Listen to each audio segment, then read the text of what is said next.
नंदुरबार नगरपालिका के अंतर्गत GTP college के निकट आदिवासी बस्ती में महिला और पुरुषों के लिए शौचालय निर्माण के संबंध में मुख्य अधिकारी को भारतीय स्वाभिमान संघ ने ज्ञापन सौंपा। नंदुरबार हम उपरोक्त विषय में एक बयान प्रस्तुत कर रही हैं कि नंदुरबार नगरपालिका के अंतर्गत जीटीपी कॉलेज के निकट आदिवासी बस्ती में महिला और पुरुषों के लिए कोई शौचालय नहीं है और उक्त बस्ती के नागरिकों के पास रात और दिन में शौचालय के लिए बाहर जाने और आसपास के क्षेत्र में खुले में शौच करने के अलावा कोई विकल्प नहीं बचा।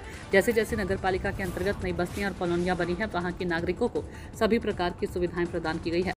आज आम्ही भारतीय स्वाभिमानी संघ नंदुरबार शाखेच्या वतीनं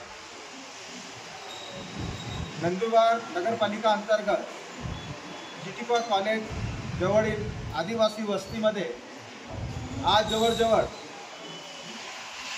नगरपालिकेवर 40-45 वर्षापासून एक हाती सत्ता भोगणारे प्रतिनिधी आणि नगरपालिका प्रशासन यांनी आजपर्यंत त्या सदर आदिवासी वस्तीमध्ये महिला आणि पुरुषांसाठी साधं एक शौचालय देखील बांधण्यात आलं नाही आहे। तिथल्या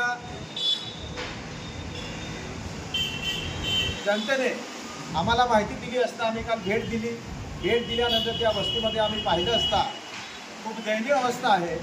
आजपर्यंत या भागामध्ये प्रतिनिधित्व करणारे नगरसेवक आणि पालिका प्रशासन यांनी या वस्तीमध्ये आजपर्यंत कुठल्याही प्रकारचं शौचालय बांधण्यात आलं नाही। त्यामुळे तिथल्या महिला आणि पुरुषांना बाहेर शौचालयासाठी जावं लागतं रात्री बेरात्री।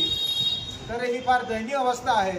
म्हणून आज आम्ही मुख्य अधिकारी साहेबांना नगरपालिका नंदुरबार यांना आम्ही निवेदन देण्यासाठी आलो होतो।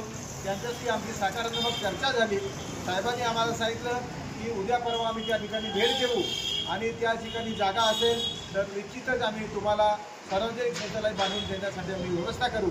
परंतु दुःख या गोष्टीचे आहे की त्या भागामध्ये ते नगरपालिकेचे प्रतिनिधित्व करीत होते आणि आज प्रशासक आहेत, परंतु 40 वर्ष 45 वर्ष एकपर्यंत एक हाती सत्ता असणाऱ्या पालिका प्रशासन आणि इथल्या ज्या प्रतिनिधींनी आमच्या आदिवासी बांधवांकडे एक निश्चितच भेदभाव केलेला दिसत आहे।